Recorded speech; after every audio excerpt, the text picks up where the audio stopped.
میں آج جتنا اچھی کوئی خوشامد کرے اتنی اچھی وزارت ملتی ہے، جتنی اچھی اس کو جو ہے وہ چاپلوسی کرنی آیا درجہ بھی اسے اتنا ہی اچھا ملتا ہے۔ حضرت عمر فاروق رضی اللہ تعالیٰ عنہ آپ کے بیٹے کہتے ہیں، صاحب فتوح الشام نے لکھا ہے، آپ کے صاحبزادے کہتے ہیں میں نکلا تو میرے ابا جی نا اپنی پشت پر مشکیزہ رکھ کے کنویں سے پانی بھر کے آ رہے، میں دوڑ کے آگے گیا، میں نے کہا ابا جی مجھے دے دے۔ فرمانے لگے بیٹا تیرا کیا خیال ہے، کوئی اور نہیں تھا مشکیزہ بھر کے لانے کے لیے، تیرا کیا خیال ہے؟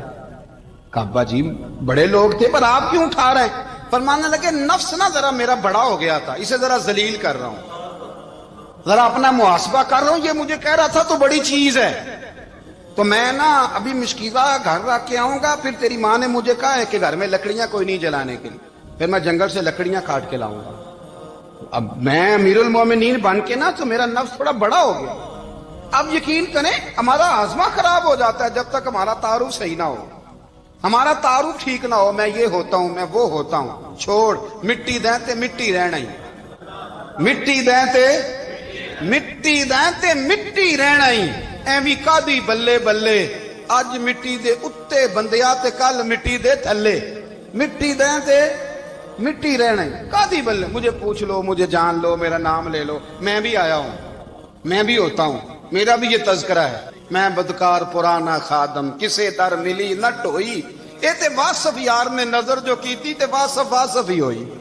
یہ تو بڑی بات کی بات ہے، تو بات کی بات ہے صاحب، ورنہ من نانم کے من نانم، جو ہم ہیں اس کا ہمیں پتا تو ہے نا بھائی۔ کبھی بھی یہ جو ذات کا چکر ہے نا، میں بھی ہوں مجھے بھی، او بھائی یاد رکھو میں کون ہوں، یہ جو نام نمود اور یہ خواہشیں اور یہ جو وقار، یہ تو کمزور لوگوں کا طریقہ ہے، جس کو اپنا تعارف کرانا پڑ گیا اس سے بھی زیادہ کمزور کوئی ہے، فوٹو میں دکھاتا پھرتا ہے فلانے کے ساتھ فوٹو فلانے، تو کمزور بندے یہ کام کرتا۔ حضرت عمر فاروق اللہ اکبر، حضرت عمر جیسا بندہ 24 لاکھ مربع میل کا حکمران، اور شاہ روم کو خط لکھ کے کہتا ہے میں منت نہیں کرتا میں حکم دیتا ہوں، اتنا تگڑا بندہ۔ جنگ قادسیہ کے لیے حضرت سعد بن ابی وقاص کو بھیجا، فتوح الشام پڑھ کے دیکھیں، حضرت عمر بڑے پریشان ہیں، اتنے دن ہو گئے کوئی رپورٹ ہی نہیں آئی، اب تو موبائل ہے نا تو ایک ایک منٹ کی رپورٹ لیں آپ، بلکہ آپ ایک منٹ کی فوٹو لیں، آپ رپورٹ تو دور رہ گئی۔ حضرت عمر فاروق رضی اللہ تعالیٰ عنہ بڑے پریشان ہیں کہ قادسیہ میں حضرت سعد بن ابی وقاص کے ساتھ لوگ جہاد کرنے گئے، رپورٹ کوئی نہیں آ رہی، اتنے پریشان تھے کہ باہر نکل کے نا اس رستے پہ بیٹھ جاتے جو رستہ قادسیہ کی طرف سے آتا تھا، اس جو بھی آتا جاتا پوچھتے جنگ کے کیا حالات ہیں۔ ادھر جب اللہ نے فتح دے دی نا تو حضرت سعد بن ابی وقاص رضی اللہ تعالیٰ عنہ نے نا ایک قاصد کو خط دے کے بھیجا، کہنے لگے عمر کے پاس جاؤ، انہیں اطلاع دو کہ الحمدللہ اللہ نے اسلام کو فتح عطا کر دی۔ یہ حضرت عمر کو جا کے دینا، وہ بڑے پریشان ہوں گے۔ وہ جو اس زمانے میں اس طرح ہوتا تھا کہ کئی دور دور سے صحابہ جو دوسرے شہروں کے ملکوں کے رہنے والے ہوتے تھے وہ بھی آ کے شامل ہو جاتے تھے جہاد میں، کوئی ایک دفعہ مدینے آیا، کوئی 2 دفعہ آیا، پھر اپنے اپنے علاقوں میں بہت سارے لوگوں نے زیادہ دفعہ حضرت عمر کو دیکھا بھی نہیں تھا۔ وہ جو قاصد خط لے کے آیا تھا نا اس نے ایک آدھ دفعہ دیکھا تھا، حضرت عمر بوڑھے ہو گئے، وہ پہچانتا نہیں تھا۔ میری بات کی سمجھ آ رہی ہے آپ حضرات؟ ادھر سے وہ خط لے کے آ گیا، حضرت عمر مدینے سے باہر نکل کے اس روڈ پہ بیٹھے تھے جو قادسیہ سے آتا تھا، جب وہ اس آدمی کو آتے دیکھا تو حضرت عمر اٹھ کے کھڑے ہو گئے، فرمانے لگے قادسیہ سے آ رہے ہو؟ وہ کیا کہتا ہے؟ پھٹے پرانے کپڑے، ٹوٹے ہوئے جوتے، سر پہ پرانی پگڑی، کہنے لگے غلام مدینے کے رہنے والے ہو؟ حضرت عمر کہنے لگے ہاں مدینے کا ہوں۔ کہا میں قادسیہ سے آیا ہوں، الحمدللہ اللہ نے اسلام کو فتح دے دی ہے، الحمدللہ کفر کی کمر ٹوٹ گئی ہے۔ اس نے یہ بات کر کے تو گھوڑے کو ایڑی لگائی، گھوڑا دوڑنے لگا مدینے کے، حضرت عمر بھی ساتھ ساتھ دوڑ رہے ہیں۔ فرمانے لگے اچھا بتاؤ خالد بن ولید کا کیا حال ہے؟ تھوڑا آگے جا کے فرمانے لگے اسامہ بن زید کیسے ہے؟ وہ کہتے ہیں ٹھیک ہے۔ پھر اس نے اور گھوڑا، عمر ساتھ ساتھ دوڑ رہے ہیں، ساتھ ساتھ 24 لاکھ مربع میل کا حکمران، ایک جوتا پیر سے نکل گیا، عمر دوڑ رہے ہیں۔ آگے جا کے پوچھتے ہیں سعد بن ابی وقاص کا کیا حال ہے؟ کہ حضور وہ بھی ٹھیک ہے۔ کتنے لوگ میرے شہید ہو گئے مسلمانوں میں سے؟ کہنے لگا صحیح گنتی کا نہیں پتا، یہ لفظ ادا ہوتے ہوتے مدینے کی سرحد آ گئی۔ لوگوں نے عمر کو گھوڑے کے ساتھ دوڑتے دیکھا تو کہا امیر المومنین کیوں دوڑ رہے ہیں؟ وہ غلام چھلانگ لگا کے نیچے آیا, قدموں میں بیٹھ گیا, کہنے لگا حضور آپ نے بتایا ہی نہیں, آپ امیر المومنین ہیں. آپ فرمانے لگے کیا بتاتا, میں تو اونٹ چرانے والے کا پتر ہوں, کیا بتاتا, وہ عمر ہوں جس نے اپنے گناہوں کا حساب دینا ہے, کیا بتاتا. جو سعد بن ابی وقاص کو جہاد پہ بھیج کے خود بزدلوں کی طرح گھر میں بیٹھا ہے, کیا بتاتا. کوئی حیثیت نہیں, کوئی طور. تو نے اچھا کیا, تو تو مجاہد تھا, مجھے ساتھ ساتھ دوڑایا, تو نے اچھا کیا. جتنے لوگ تھے چیخے مار کے رونے لگے. حضرت فاروق اعظم سے کہنے لگے عمر جب تک تیرے جلوے رہیں گے اللہ کامیابیاں ہی عطا فرمائے گا, جب تک تیرا رنگ رہے گا اللہ تعالیٰ نوازتا ہی رہے گا. کچھ نہیں, کبھی اپنا آپ ظاہر ہی نہیں کیا. بہت بڑے تھے, بہت بڑے تھے حضرت عمر, بڑے تھے, لیکن ساری زندگی اپنے محاذ. حضرت ابو رافع غلام تھے, قرآن پاک بڑا سونا پڑھتے تھے.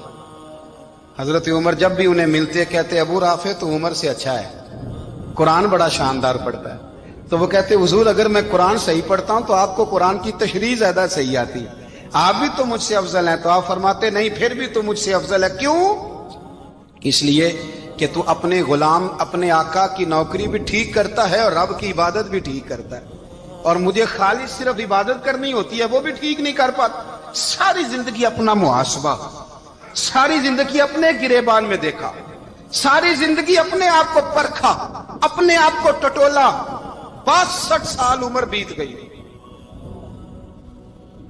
حضرت حذیفہ بن یمان ایک صحابی تھے, میرے نبی کریم علیہ السلام نا ان سے راز کی باتیں کرتے تھے. ہر بندے کا ہاضمہ ٹھیک نہیں ہوتا, سب سے راز کی بات نہیں کرنی چاہیے. حضرت حذیفہ بن یمان کہتے ہیں حضور راز کی باتیں بتاتے. مدینہ منورہ میں جو منافقین تھے ان کی لسٹ بھی نبی پاک نے حضرت حذیفہ بن یمان کو دی تھی. جب کوئی مشکوک آدمی مر جاتا نا تو صحابہ کہتے ہیں ہم دیکھتے اگر حضرت حذیفہ نے جنازہ پڑھا ہے تو ہم بھی جنازہ پڑھ لیتے. نبی پاک نے بھی کچھ جنازے نہیں پڑھے, ترمذی میں ہے, فرمایا عثمان سے جو بغض رکھے اس کا جنازہ نہیں پڑھیں گے. حضرت حذیفہ بن یمان اگر جنازہ پڑھتے تو لوگ پڑھتے, وہ نہ پڑھتے تو لوگ جنازہ نہ پڑھتے. حضرت حذیفہ بن یمان کہتے ہیں جناب عمر فاروق کی خلافت کے آخری ایام تھے, کچھ دنوں کے بعد وہ شہید ہو گئے. فرماتے آدھی رات کا وقت تھا, میں گھر میں سویا تھا بڑا بے فکر, اچانک میرے دروازے پہ دستک ہوئی, میں گھبرا کے اٹھا, اتنی رات کو کون آیا؟ اتنے قربان جاؤں, دروازے پہ گیا تو امیر المومنین فاروق اعظم دروازے پہ. میں نے کہا عمر کوئی حکم تھا تو مجھے بلا لیتے. کہنے لگے میں نا امیر بن کے نہیں آیا, تیرا ویر بن کے آیا ہوں. امیر المومنین کی حیثیت سے سرکاری کام سے بلاتا تو وہاں بلاتا, مجھے ایک ذاتی کام پڑ گیا. کہتے میں نے عمر کو گھر کی اندر بلا کے چارپائی پہ بٹھایا. میں نے کہا حضور میں غریب آدمی ہوں, میں کیا آپ کے کام آ سکتا ہوں؟ تو کہتے ہیں انہوں نے نا مجھے ساتھ بٹھا لیا, پھر میرا ہاتھ پکڑ لیا. کہنے لگے تو عمر کو جانتا ہے؟ عمر جھوٹ نہیں بولتا. تو جانتا ہے؟ عمر وعدوں کا پکا ہے. کہا حضور جانتا ہوں. کہا میں اس وقت آیا ہوں جب دیکھ بھی کوئی نہیں رہا. حضرت حذیفہ بن یمان کہتے ہیں پریشان ہو گیا, حضور پہلیاں نہ بجھوائے, مہربانی کریں بتائیں کدھر آئے ہیں. حضرت عمر فاروق فرمانے لگے 62 سال کا ہو گیا ہوں, 63واں چل رہا ہے, داڑھی سفید ہو گئی ہے, ال پک گیا, اٹھ فریدا ستیا, داڑھی آ گئی پور, اگا نیڑے آ گئی, پیچھا رہ گئی دور. اب نا اب قبر اشر کا معاملہ صاف نظر آنے لگا ہے. کہا حضور مجھ سے کیا چاہتے ہیں؟ حضرت عمر رو پڑے. کہنے لگے آج میں عشاء کے بعد نکلا ہوں تو نبی پاک کے صحابہ مجھے نیک کہہ رہے تھے, پھر میں نے بچوں کی ماں سے اور بچوں سے بھی پوچھا ہے, وہ بھی مجھ سے راضی ہیں. پر حذیفہ تیرے ساتھ نبی پاک راز کی باتیں کرتے تھے, سچ بتا کہیں عمر کا نام منافقوں میں شامل تو نہیں؟ سچ بتا ان منافقین میں تو شامل نہیں, کہیں اوپر سے تو نہیں سارا کچھ؟ حضرت حذیفہ بن یمان کہتا ہے میں باپ کے مرنے پہ اتنا نہیں رویا جتنا عمر کے سوال پہ رویا.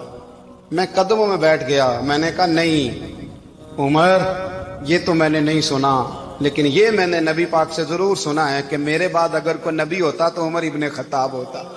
یہ میں نے اپنے کانوں سے سنا ہے کہ عمر جس گلی سے گزرے شیطان رستہ بدل جاتا ہے. یہ میں نے اپنے کانوں سے سنا ہے کہ 950 سال حضرت جبریل جناب عمر کی شان بیان کریں تو پھر بھی بیان نہیں ہو سکتا. یہ میں نے ضرور سنا. دوستو ساری زندگی حضرت عمر نے اگر دوسروں کا محاسبہ کیا تو اپنا اور اپنے بچوں کا بھی کڑا خیال رکھا، اپنی ذات پر بڑی توجہ دی۔ جو لوگ اپنا بھول جاتے ہیں نا، ہمیں اپنی صحت کا بڑا خیال ہے لیکن اپنی روحانی زندگی کا کوئی خیال نہیں ہے، قلبی زندگی کا کوئی تصور نہیں ہے۔ آپ یقین کریں، موٹا آدمی کمزور ہونے کے لیے جدوجہد کر رہا ہے، کمزور طاقتور ہونے کے لیے، لیکن جس کو کتنے دن بیت گئے اللہ رسول کی یاد میں رویا ہی نہیں، کتنے دن بیت گئے نہ سننے کو دل ہی نہیں چاہا، جسے مہینوں بیت گئے اور قرآن پاک کی طرف نظر ہی نہیں گئی، وہ فکر مند ہی نہیں۔